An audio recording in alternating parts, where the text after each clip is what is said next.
నమస్కారం, welcome to one TV news. ముందుగా headlines చూద్దాం.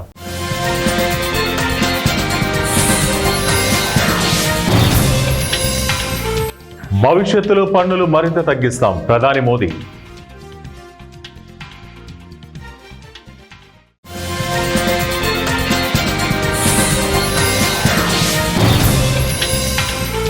నెంగికెగసిన అగ్నిప్రయం, భారత్ అమ్ముల పొదిలో మరో అస్త్రం.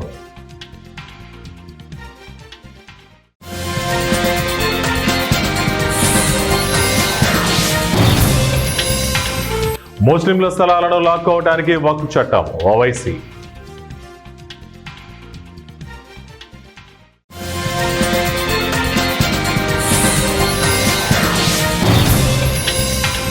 క్రిప్టో కరెన్సీ పేరిట 8.5 కోట్లకు టోకరా, నిందితులను అరెస్టు చేసిన పోలీసులు.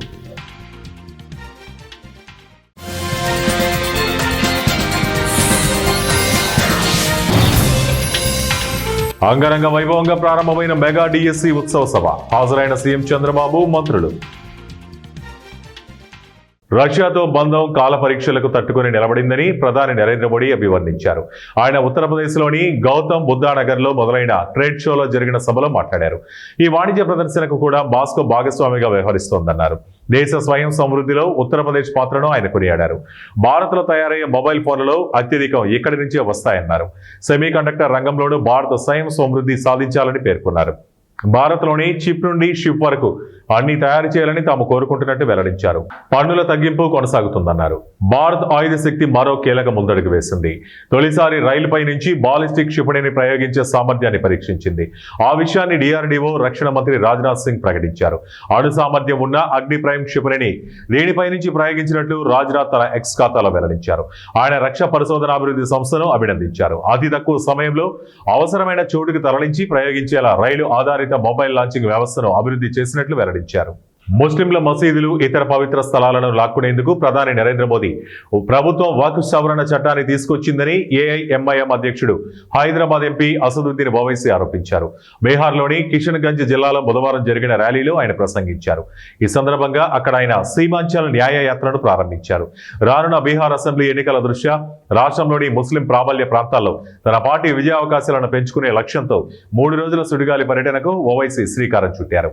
క్రిప్టో కరెన్సీలో పెట్టుబడులు పెడితే భారీగా లాభాలు వస్తాయని నమ్మించి 8.5 కోట్లతో ఉడాయించి 6 నెలలుగా పరారీలో ఉన్న నిందితులను నిజామాబాద్ సిసిఎస్ పోలీసులు అరెస్టు చేశారు. జిల్లా కేంద్రంలోని అస్మీ కాలనీకి చెందిన మొహమ్మద్ మెహజ్ ఖాన్, మహమ్మదీయ కాలనీకి చెందిన సయ్యద్ అమీద్ హుస్సేన్లు కలిసి 2022లో స్పెయిన్ ఎవర్గ్రీన్ కంపెనీ పేరుతో మల్టీ లెవెల్ మార్కెటింగ్ దందా ప్రారంభించారు. తమ కంపెనీలో పెట్టుబడులు పెడితే రెట్టింపు లాభాలు వస్తాయని నమ్మించి 8.5 కోట్లు దండుకుని అదృశ్యమయ్యారు. ఇందలవాయికి చెందిన ఓ వ్యక్తి పోలీసులను ఆశ్రయించడంతో నిందితుల జాడ కనిపెట్టి అరెస్టు చేశారు. ఆంధ్రప్రదేశ్ రాష్ట్రంలో నిర్వహిస్తున్న మెగా డిఎస్సి ఉత్సవ సభకు సీఎం చంద్రబాబు నాయుడు, మంత్రి లోకేష్ సహా పలువురు మంత్రులు, ఎమ్మెల్యేలు, ఎమ్మెల్సీలు అసెంబ్లీ నుంచి బయలుదేరారు. మొత్తం 7 ప్రత్యేక బస్సుల్లో సభా ప్రాంగణానికి వెళ్లారు. ఈ నేపథ్యంలో కాసేపు బస్సు డ్రైవింగ్ సీట్లో కూర్చుని ఎమ్మెల్యే నందమూరి బాలకృష్ణ సందడి చేశారు. జిల్లాల వారీగా నేతలకు బస్సులు కేటాయింపు చేశారు. అనంతరం సభా ప్రాంగణానికి ముఖ్యమంత్రి సీఎం చంద్రబాబు, మంత్రి లోకేష్ సహా మంత్రులు, ఎమ్మెల్యేలు చేరుకున్నారు. ఈ నేపథ్యంలో ప్రజల ఉత్సాహ ధ్వనుల మధ్య సభ ప్రారంభమైంది. డిఎస్సిలో టీచర్లుగా ఎంపికైన 15,941 మంది అభ్యర్థులకు సీఎం నియామక పత్రాలు అందజేయనున్నారు. అధికారంలోకి రాగానే మెగా డిఎస్సి ఫైలుపై తొలి సంతకం చేసిన సీఎం చంద్రబాబు తన మాట నిలబెట్టుకున్నారని టీడీపీ వర్గాలు హర్షం వ్యక్తం చేస్తున్నాయి. హళుమత కురబ కులాన్ని షెడ్యూల్ తెగ కేటగిరీలో ఎట్టి పరిస్థితుల్లో చేర్పించరాదని డిమాండ్ చేస్తూ గురువారం వాల్మీకి సమాజకులు కర్ణాటక రాష్ట్రం విజయనగరం జిల్లా హోసపేట నగరంలో ర్యాలీ చేపట్టారు. ర్యాలీని స్థానిక వాల్మీకి సర్కిల్ నుంచి ప్రారంభించి ప్రముఖ వీధుల ద్వారా చేపట్టి పునీత్ రాజ్ కుమార్ సర్కిల్, తహసీల్దార్ కార్యాలయం వరకు నిర్వహించారు.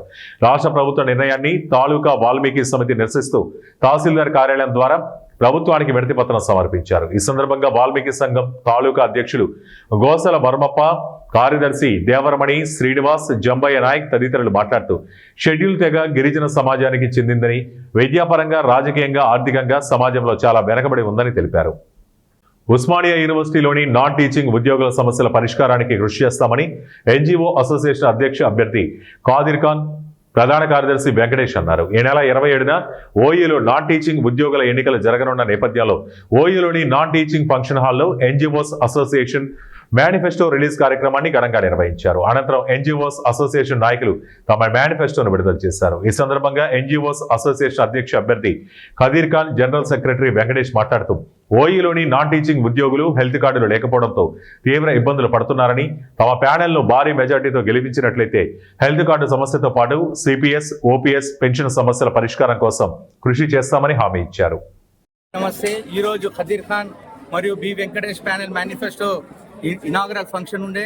దాంట్లో జనాలు వచ్చారు, మా ఎంప్లాయీస్ వచ్చారు, మా సోదరులు వచ్చారు, మా బ్రదర్స్ సిస్టర్స్ వచ్చారు. వాళ్ళకు కృతజ్ఞతలు. ఈరోజు మేనిఫెస్టోలో ఏమి ఇచ్చామంటే 3 సంవత్సరాల్లో పని కాని పని మేము వాగ్దానం చేశాము. మేము గెలిచిన తర్వాత మా ఎంప్లాయీస్ చిన్న సమస్యలు, పెద్ద సమస్యలు, సిపిఎస్ కానివ్వండి, ఓపీఎస్ కానివ్వండి, హెల్త్ కార్డ్ విషయంలో కానివ్వండి, రెమ్యునరేషన్ విషయంలో కానివ్వండి, చార్జ్ అలౌన్స్ విషయంలో కానివ్వండి, ఎన్నో సమస్యలు ఉన్నాయి.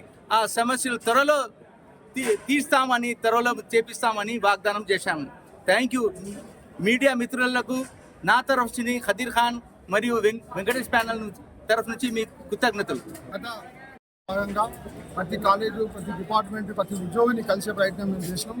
వాళ్ళ యొక్క ఆవేదన, వాళ్ళ యొక్క హక్కుల కోసం మేము వాళ్ళకి హామీ ఇవ్వడం జరిగింది. ప్రతి ఒక్క ఉద్యోగి యొక్క సంక్షేమమే, వాళ్ళ సంక్షేమమే మా లక్ష్యం.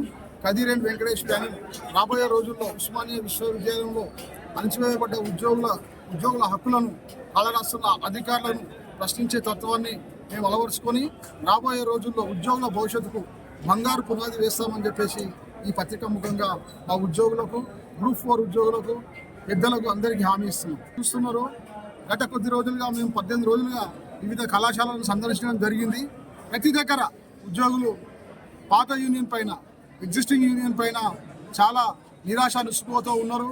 వాళ్ళ సమస్యలను గ్రూప్ 4 ఉద్యోగస్తులు మరి ప్రభుత్వం ద్వారా నియామకమైన వాళ్ళతోని నేచర్ ఆఫ్ వర్క్ చేయించకుండా మార్కాపురం నియోజకవర్గం పోల్ మేనేజ్మెంట్ క్లస్టర్ ఇన్ఛార్జ్ కందుల రామిరెడ్డి, తెలుగుదేశం నాయకులు మార్కాపురం పట్టణంలోని ఎమ్మెల్యే క్యాంపు కార్యాలయంలో ప్రెస్ మీట్ నిర్వహించారు. కందుల రామిరెడ్డి మాట్లాడుతూ 2021వ సంవత్సరం మే నెలలో అప్పటి ముఖ్యమంత్రి జగన్మోహన్ రెడ్డి 17 కాలేజీలతో పాటు మార్కాపురం కాలేజీ కూడా వర్చువల్ గా శంకుస్థాపన చేశారన్నారు.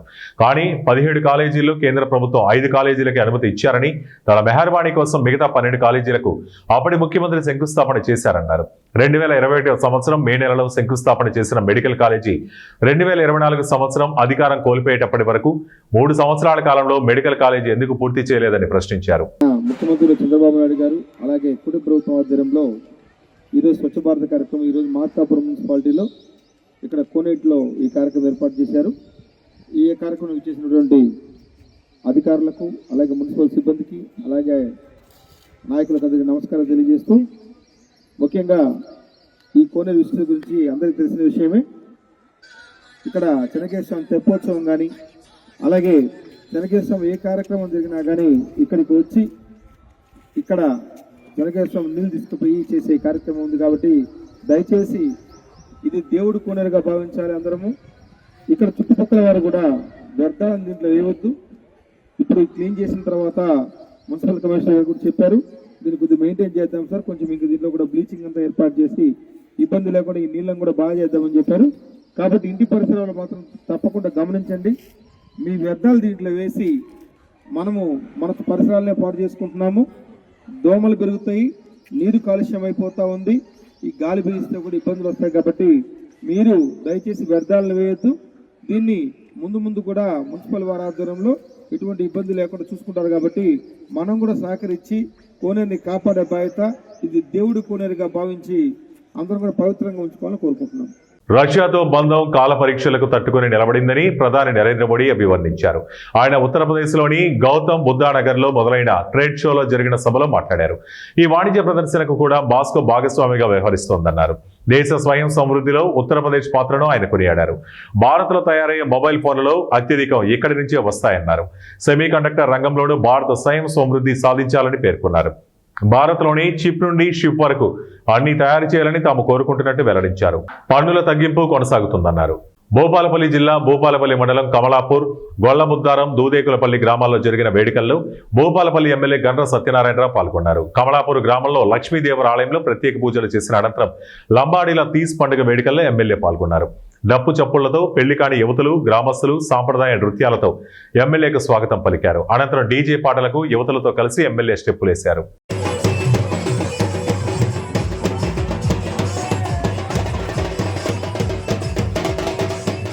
రాచకొండ సెక్యూరిటీ కౌన్సిల్ ఆధ్వర్యంలో మేము వృద్ధుల కోసం గోల్డెన్ కేర్ అనే ప్రత్యేక కార్యక్రమాన్ని ప్రారంభిస్తున్నట్లు రాచకొండ సిపి సుధీర్ బాబు తెలిపారు. వృద్ధుల కోసం గోల్డెన్ కేర్ ప్రత్యేక కార్యక్రమాన్ని రాచకొండ సిటీ ఆఫ్ నేరేడ్మెట్లోని సిపి ప్రారంభించారు. రాచకొండ కమిషనరేట్ పరిధిలో అన్ని పోలీస్ స్టేషన్ పరిధిలో 10 మంది 70 ఏళ్ల పైబడి వృద్ధుల అండ కోసం ఈ కార్యక్రమం నిర్వహిస్తున్నామన్నారు. 47 పోలీస్ స్టేషన్ పరిధిలోని 470 మంది వృద్ధులను సెలెక్ట్ చేస్తున్నామన్నారు. ప్రతి వారం వారి బాగోగులు చూసుకుంటాం, ఏదైనా సమస్యలు ఉంటే అండగా ఉన్నామని తెలియజేస్తామన్నారు. కృష్ణా జిల్లా మోపిదేవి మండల పరిధిలోని దక్షిణ కాశీగా పేరుగాంచిన పెదకళ్లేపల్లి గ్రామంలో కొలువుదీరిన శ్రీ దుర్గా పార్వతి సమేత శ్రీ నాగేశ్వర స్వామివారి ఆలయంలో శ్రీదేవి శరన్నవరాత్రి మహోత్సవాలలో భాగంగా అమ్మవార్లు శ్రీ భక్తులకు దర్శనమిచ్చారు. ఉదయం సుప్రభాత సేవ, మంగళ వాయిద్యాలు, నిత్య బలిహరణ, గణపతి పూజ, మండపారాధన, అఖండ దీపారాధన, కలశ స్థాపన, సహస్ర నామార్చనలు, నీరాజన మంత్రపుష్పములు కార్యక్రమాలు ఆలయ కార్యనిర్వహణ అధికారి దాసరి శ్రీరామ వరప్రసాదరావు ఆధ్వర్యంలో ఆలయ ప్రధాన అర్చకులు బుద్ధు ప్రసాద్ అర్చకత్వంలో ఘనంగా నిర్వహించారు.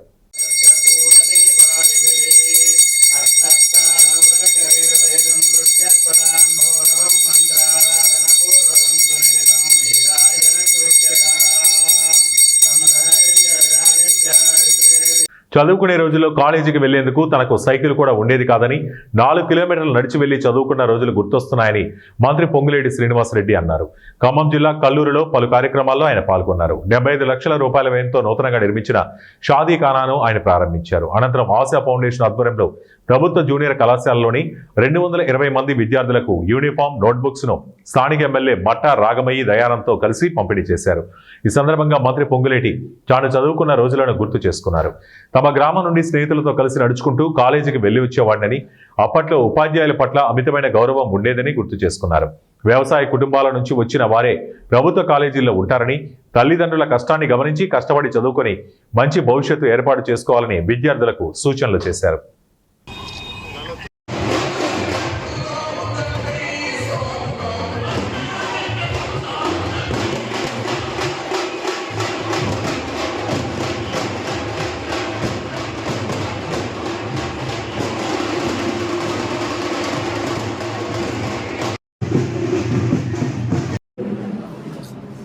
ఒక మధ్యతరగతి రైతు కుటుంబంలో జన్మించి ఇక్కడికి 3.5 కిలోమీటర్ల దూరంలో ఉండే నారాయణపురం అనే ఒక కుగ్రామంలో ఒక మధ్యతరగతి రైతు కుటుంబంలో జన్మించిన నేను 6th, 7th కొర్లగూడెంలో చదువుకున్నాను, గవర్నమెంట్ స్కూలే. 8th, 9th, 10th Peruvancha ZPHS స్కూల్లో 10th వరకు చదువుకున్నాను. ఇక్కడ 81 నుంచి 83 వరకు ఇంటర్మీడియట్ మ్యాథ్స్ చదువుకున్నాను ఇదే కాలేజీలో. అంటే ఇంతకుముందే మీ లెక్చరర్ గారు సీరియల్ నెంబర్ ఎంత అనేది అడ్మిషన్ సీరియల్ నెంబర్ ఎంతో తెచ్చిచ్చారు, 777. అప్పటి స్మృతులు, అప్పటి అలరి, అప్పుడు లెక్చరర్లతో మీద ఉన్న గౌరవం ఎప్పటికీ గుర్తొచ్చుంటుంది.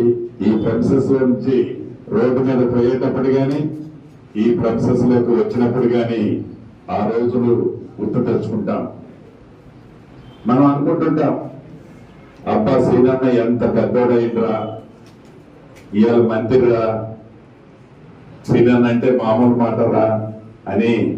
మీరంతా ఒక పక్కన శ్రీనన్నగా తెలిసిన తర్వాతనే మీకు తెలుసు.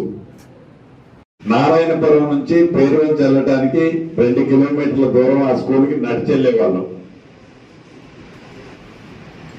ఈ 3.5-4 కిలోమీటర్లు నారాయణపురం నుంచి కల్లూరు జూనియర్ కాలేజీకి రావడానికి ఇంటర్మీడియట్ మ్యాథ్స్ లో జాయిన్ అయిన తర్వాత మధ్యతరగతి రైతు కుటుంబంలో జగిత్యాల జిల్లా మేడిపల్లి మండలం కట్లకుంట గ్రామంలోని జిల్లా పరిషత్ పాఠశాలలో చోటు చేసుకున్న ఒక దుశ్చర్యకర ఘటన ఆలస్యంగా వెలుగులోకి వచ్చింది. 10వ తరగతి చదువుతున్న ఒక విద్యార్థి హోంవర్క్ చేయలేదనే కారణంతో గణిత శాస్త్ర ఉపాధ్యాయుడు విద్యార్థులను ఆఫీస్ గదిలోకి పిలిచి ఇష్టం వచ్చినట్లు శారీరక శిక్ష విధించారని తల్లిదండ్రులు ఆగ్రహం వ్యక్తం చేశారు. తరచూ విద్యార్థులను కొడుతూ భయభ్రాంతులకు గురి చేస్తున్నాడని తల్లిదండ్రులకు చెప్పడానికి కూడా విద్యార్థులు భయపడుతున్నారని ఉపాధ్యాయునిపై డీఈఓకు ఫిర్యాదు చేయగా డీఈఓ ఎల్రాము ఫిర్యాదుపై స్పందించి గణిత శాస్త్ర ఉపాధ్యాయునికి షోకాజ్ నోటీస్ జారీ చేయడం జరిగిందని విద్యార్థుల తల్లిదండ్రులు తెలిపారు. అయితే మా పిల్లలు మన నోట్స్ రాయనందుకు అది మన మ్యాథ్స్ టీచరు ఘోరంగా కొట్టింది సార్. నోట్స్ అతని దగ్గర పెట్టుకొని పిల్లలు మరి ఇట్లా సార్ మీ దగ్గర నోట్స్ ఉన్నాయి మరి మేము ఎట్లా రాయాలని అడిగితే వీళ్ళని ఆఫీస్ రూమ్లో తీసుకుపోయి ఇష్టం వచ్చినట్టు కొట్టింది సార్. ఇష్టం వచ్చినట్టు ఎటు దొరుకుతూ కొట్టిండు. మా నడుపై కొంచెం హెల్త్ బాగుండదు. మా చిన్నపై అడ్డుకున్నాడట. సార్ అక్కడ మా అన్నకు ఒకటి హెల్త్ బాగుండదని అంటే అయినా కానీ ఏం చూడకుండా వీడిని కూడా ఎటు దొరుకుతాడు కొట్టి మేడం ఇట్లా గొంతు విసికి పైకి లేపి కిటికీ అంటూ పెట్టినట్టు మరి ఘోరంగా కొట్టిండు. ఇప్పుడు కొట్టిన నాకు ఫోన్ చేసిన తర్వాత హెచ్ఎం గారికి ఫోన్ చేసిన. హెచ్ఎం సార్ గారికి ఫోన్ చేస్తే హెచ్ఎం గారు ఏమన్నారంటే నేను డిఓ మీటింగ్లో ఉన్నా, నేను లేను, నాకు అక్కడ ఏం జరిగిందో నాకు తెలియదు అని చెప్పింది. చెప్పిన తర్వాత నేను మళ్ళీ సార్ మరి ఎట్లా మరి గింత ఘోరంగా కొట్టారు మరి సార్ని తీసుకొని చక్కగా స్టేషన్కి రాండి, మా పిల్లల్ని తీసుకొని నేను స్టేషన్ వస్తున్నా అని చెప్పిన. నేను తర్వాత మాట్లాడతాను హెచ్ఎం సార్ అన్నారు సార్. వార్తలు ముగించే ముందు ముఖ్యాంశాలు మరోసారి.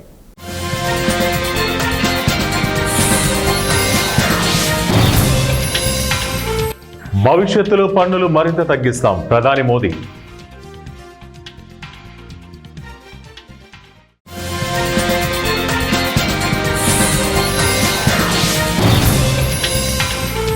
నెంగికెగసిన అగ్నిప్రయం, భారత్ అమ్ముల పొదిలో మరో అస్త్రం.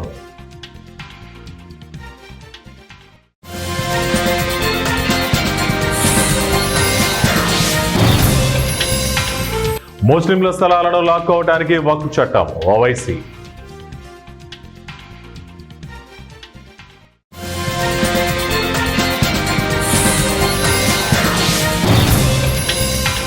క్రిప్టో కరెన్సీ పేరిట 8.5 కోట్లకు టోకరా, నిందితులను అరెస్టు చేసిన పోలీసులు.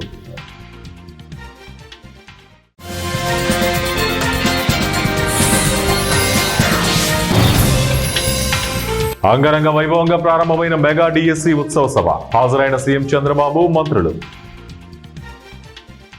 ఇవి ఇప్పటివరకు బులెటిన్ అప్డేట్స్. మరిన్ని అప్డేట్స్ కోసం చూస్తూనే ఉండండి 1 టీవీ న్యూస్.